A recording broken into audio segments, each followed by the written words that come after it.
shiya konke okudala usuthabatha indlela entsha. Haleluya. Ushiya umsebenzi wakho. Ngisho umsebenzi wakho lo phila ngawo wona engithi ushiya. Wona ushiyayo, ushiya isikole. Ngisho isikole lesi ekuthiwa asifunda umuntu uma efika emhlabeni aze yofa lokho efundile. Haleluya. Ushiya konke nje. Ushiya umuzi wakho. Ngisho yena umuzi wakho impela. Ushiya imoto yakho. Ngisho lo ithenge ngemali enkulu impela. Ushiya yona. Ushiya konke nje bazalwane. Angithi wena usukhethe uJesu. Angithi bazalwane wena ukhethe uJesu. Haleluya. Uma usukhethe uJesu kushiya konke, uthabatha isiphambano sakho imihla ngemihla uyadela. Udela material things, ubuye uzozidela wena ke manje. Haleluya. Uma usuzidela wena ke, bazalwane konke lokho engikushoyo ngikungambulelwe inkosi sengila ekhaya labafundi. Haleluya. Ngisho ukuthi ngifisa nazi ukuthi kubaluleke kangakanani ukuthi uma uphenduka kwamukela uJesu, uphenduka bese uyafundiswa ngoJesu. Ngoba bazalwane into yenza into exabanisa noNkulunkulu ukungamazi ukuthi uJesu ungubani. Nokungazi ukuthi ungubani wena emzimbeni kaJesu. Nokungalazi icebo likaNkulunkulu ngempilo yakho. Iyona into esiqhathayo nesenza singamthandi uNkulunkulu wethu ngoba asimazi ukuthi ungubani. Asikutholi ukufundiswa. Haleluya. So ke ngibe sengambuleleka sengifike ke ekhaya labafundi ukuthi ngokusuka kwami mina ngasuka sengidelile konke kwami. Haleluya. Ngidele konke nje. Konke okwezwe ngadela ngaphuma ngathi ayike manje sengingcweleke makufika inkosi ngiyahamba. Haleluya. Kanti manje uqala phansi bazalwane. Haleluya. Sekumele ngizodela mina ke manje. Haleluya. La ethu uPaul khona bazalwane angisaziphileli mina kodwa uKristu ngidela kimi. Haleluya. Yilokho ukusidela bazalwane. Ukusidela ukuthi wena ungubani. Haleluya. Njengoba ngisho ngithi ngaziwa ngokuthi nguthandazeli wakaMwelasi. Haleluya. Angiseyena loyo mina bazalwane. Haleluya. Angiseyena loyo. Sengingoka Kristu Jesu. Ngizotshela manje igama uNkulunkulu angike lona. Bazalwane, so ukuzidela ngiyezwa bazalwane, uyuzidele kwawena nje uzidwele uthabatha isiphambano sakho imihla ngemihla ulandele uJesu.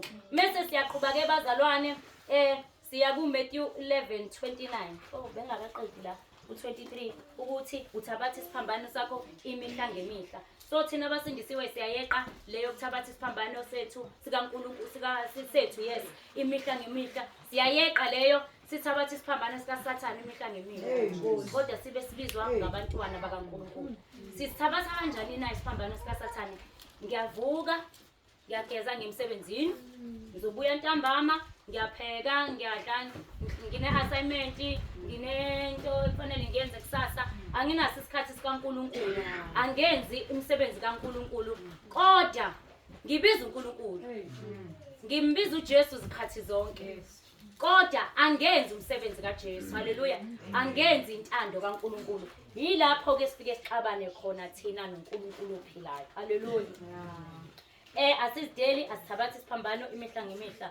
24 uthi ngokuba yilowo nalowo othanda ukusindiswa ukuphila kwakhe uyakulahlekelwa yikho. Ayibonge inkosi.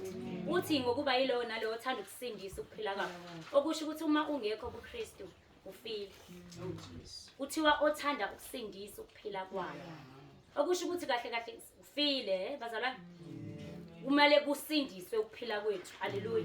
Ngokuthi siye kuJesu. Uthi ngokuba lo nalo othanda ukusindisa ukuphila kwakhe uyakulahlekelwa yikho.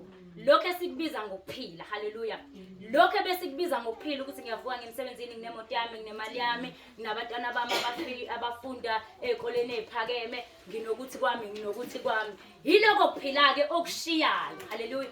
Yiloko kuphila ke okudelayo ukuze uthole ukuphila kwangempela. Lokho kuphila esikubiza thina ngokuthi ukuphila kanti kuwukufa. Ngoba usukungenza intando kaNkulunkulu. Haleluya. Lithi konke okungeyona intando kaNkulunkulu kubi. So yilokho bubi, yiloko bubi ke esikushiyayo. Haleluya. Amen. Utholahlekelwa kepha ulahlekelwa ngokuphila kwakhe ngenxa yami uyakusindiswa. Bese siyasindiswa ke. Siye ku 25. Ngokuba kuyamsizana umuntu uma ezuzile izwe lonke yena uqobo alahleke nokuba alimali. Haleluya. siyazuza kizwe lonke sibe nakho konke nje sibe nama-mentions ney'moto ey'bizayo kodwa sifile okusalayo. Haleluya. Uma sekufika isikhathi sokuya ekhaya ezulwini thina asiyi sizosala. So bengithanda-ke ukugcizelela lapho ukuthi sisindisiwe bazalwane. Siyamthanda uJesu kodwa asithandi imisebenzi kaNkulunkulu. Asithandi okombuso kaNkulunkulu. Sithanda okombuso kaSathane. Haleluya. Yilokho-ke bazalwane bengithi ngizokugcizelela namhlanje ngokudela konke ukuthi kuyini ukudela konke. Kungena lapho-ke ukudela konke. Haleluya. Siqhubekele bazalwane. Sisakhuluma ngokuphenduka ibonga inkosi. Yilokho-ke ukuphenduka bazalwane. Uma siphenduka athi uMatthew 11, ngicela sivule uMatthew 11 29 ku 30. Masiphenduka sithabatha ijoka lika Jesu Kristu ke manje sifunda kuyena. Haleluya. Ila ngena khona ke ukufunda ngenkosi yethu Jesu. uMateyu 11 uMateyu bani? 11 verse 29 to 30. Ayibonge inkosi. Undana bazalwane. Bekani ijoka lami phezu kwenu. Nifunde kimi. Ngokuba ngimnene. Ngithobile ngenhliziyo. Khona imphefumulo yenu iyakufumana impumuzo. Ayibonge inkosi. Ngokuba ijoka lami lihle nomthwalo wami ulula. Haleluya. Sibeke sesithabatha ijoka lika Jesu. Lilula ke bazalwane. Yazi liluliswa yini? Ukuthi angithi sengishila angisanayo i-deadline. Angisavuka ekseni ngine-stress ukuthi ngiyavuka ngemsebenzini ngiyothethiswa yiboss. Lilula nje bazalwane kaJesu. Phela nje ukuthi ubheke uJesu. Phela akukho kunye ukubheka nje uJesu lona joka nje lona.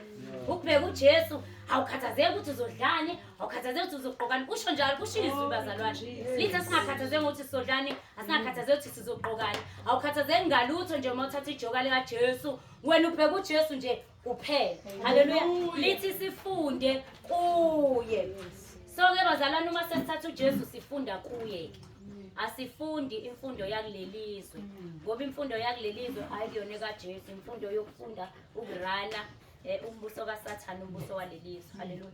Sibe isesifunda ke kuJesu ukuthi ke sizophila kanjani embusweni kaBaba nokuthi sizosebenza. Angithi phela lithe izwi lapha ku-Exodus 19 thina singabapriest embusweni kaBaba uNkulunkulu. Angithi sesifunda kuJesu ukuthi senzani ke manje ekubeni abapriest. Ayibonge inkosi.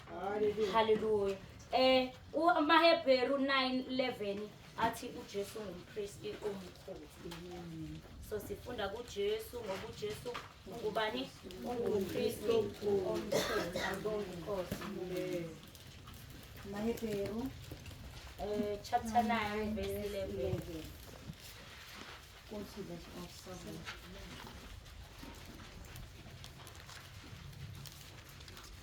Anginakho kwanele ngiyamnika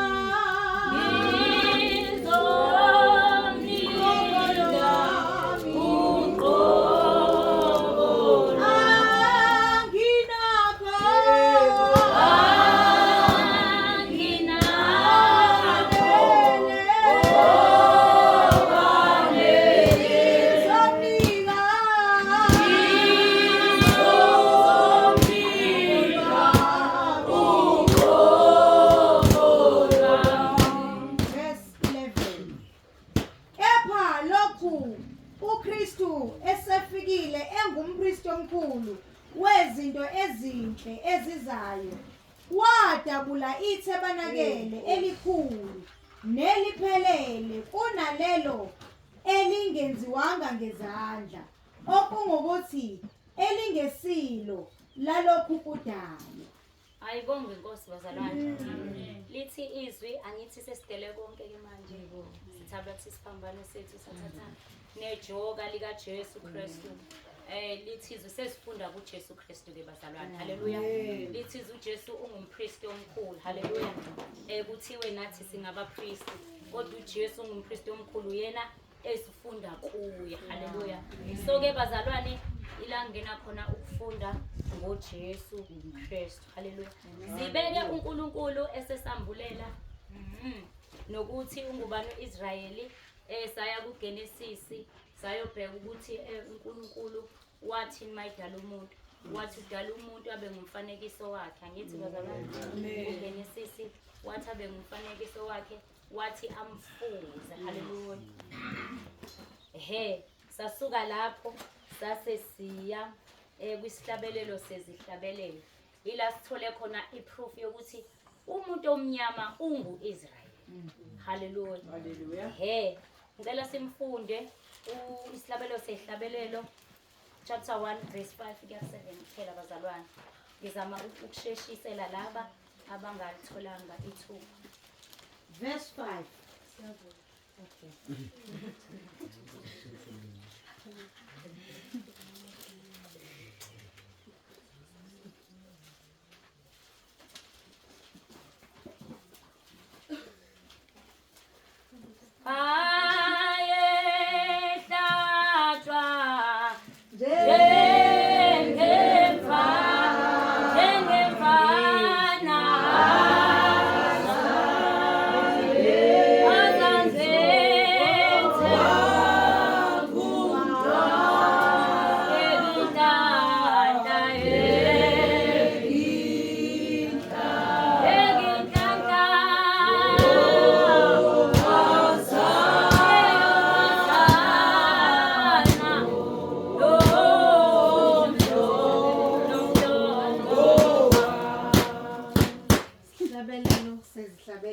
Chapter number 1 verse number 5. Ngimnyama epha ngimuhle.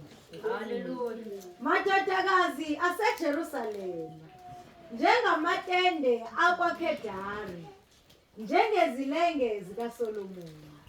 Ningangibuki ukuthi ngimnyamana, ngokuba ilanga lingifusile, amadodana kamame angifutha, angenza umlindi sivini, kepha isivini esingesami angisilindanga. Hayibo, because ngijabulisa ukuthi dadethu ayizwa lento kaIsrayeli la. Ngiyabuza ukuthi ufuna kanjani? Ayibonge Nkosi. Phela singuye uIsrayeli. Singuye bazalwane. Uthi unjani? Umnyama. Uthi umnyama. Muhle futhi. Haleluya. Amadana emnyama nje futhi muhle. Haleluya. Verse 7 ke yena uthi na ngithi ngifuna ukusikhuluma ngale yokulusa bazalwane. Verse 7. Ngitshele wena othandwa ngumphefumulo wami ukuthi waluselaphi. Uphumuzaphi umhlambi emini? Ngokuba yini ukuba ngibe njengowesifazane odukileyo ngasemihlambini yabangane bakho na? Ayibonge Nkosi. Bazalwane, lesi sihlabelelo esikaSolomoni indodana kaDavide. Haleluya. Indodana kaDavide ovele enzalweni kaAbraham. Haleluya.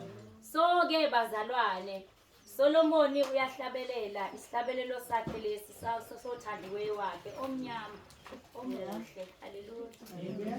Omnyama omuhle bazalwane. Ayibonge Nkosi. So ke akwazeke esizweni esimnyama ukuthi thina singuIsrayeli. Haleluya. Yithi labo esiyikhuku kuNkulunkulu. Yithi esingabapriest embusweni kaNkulunkulu. Haleluya. So makwazeke. Saya ke naku Revelation 4 verse 2 kuya 3. Haleluya. Sesifuna ukubona ke bazalwane uJohane umprofeti bazalwane. Umpostoli waba nesambulo la ebona khona uNkulunkulu. Haleluya. So uyachazwa ke ukuthi wambone njani esihlalweni sobukhosi. Amen. Wambone njani bazalwane uNkulunkulu esihlalweni sobukhosi. Haleluya. Isambulo chapter number